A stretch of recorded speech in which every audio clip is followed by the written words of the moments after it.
Druze সম্প্রদায় মধ্যপ্রাচ্যের সবচেয়ে বড় উপজাতি। এরা মূলত মধ্যপ্রাচ্যের পাহাড়ি এলাকায় বসবাস করে। দ্রুজদের মূল বাসভূমি সিরিয়া ও লেবানন।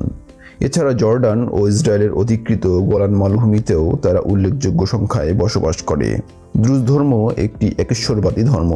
এই ধর্মের ধর্মগ্রন্থের নাম কিতাব আল হিকমা, যার বাংলা করলে দাঁড়ায় জ্ঞানের বই।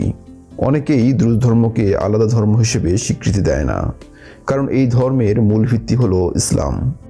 দ্রুজ ধর্ম ইসমাইলি শিয়াদের দ্বারা প্রভাবিত। এছাড়া দ্রুজদের অনেক ধর্মীয় আচারে খ্রিস্টানদের প্রভাব রয়েছে।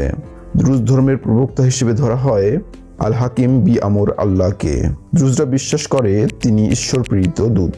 দ্রুজদের মতে তিনি শুধুমাত্র জাগতিকভাবে ধর্মীয় রাজনৈতিক নেতা হিসেবে নিযুক্ত নন, তিনি মহাজাগতিক শক্তি যিনি ঈশ্বরের সাথে যুক্ত। দ্রুজ নামটি এসেছে মুহাম্মদ বিন ইসমাইল আল দারাজি নাম থেকে। দারাজি শব্দটি ফার্সি। আল দারাজি ছিলেন প্রাক দ্রুজ যুগের একজন সাধু ও প্রচারক। প্রথম দিকে আল দারাজি গোপনে তার মতবাদ প্রচার করতেন। তিনি প্রচার করতেন সৃষ্টিকর্তা মানুষের মাঝে বিরাজ করেন।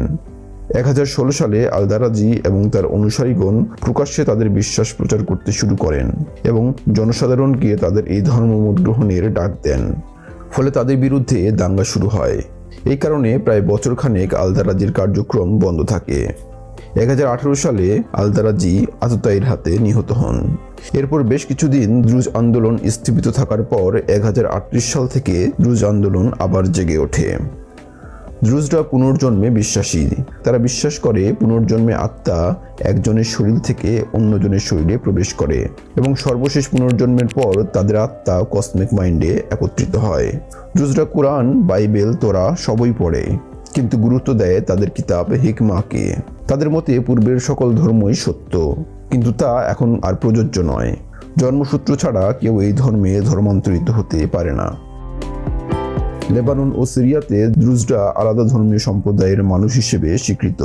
নিজ সম্প্রদায়ের প্রতি দ্রুজদের আনুগত্য প্রবল। যে কোনো ধর্মীয় অনুষ্ঠানে দ্রুজরা সাধারণত কালো পোশাক এবং সাদা টুপি পরিধান করে থাকে।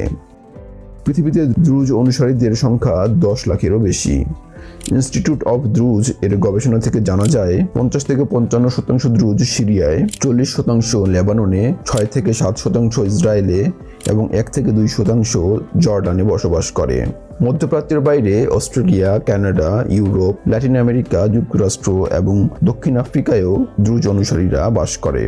দ্রুজরা আরবিতে কথা বলে এবং ভূমধ্যসাগরীয় অঞ্চলের সামাজিক রীতিনীতি অনুসরণ করে। সিরিয়ায় বসবাসরত দ্রুজরা অধিকাংশই সিরিয়ার সাবেক প্রেসিডেন্ট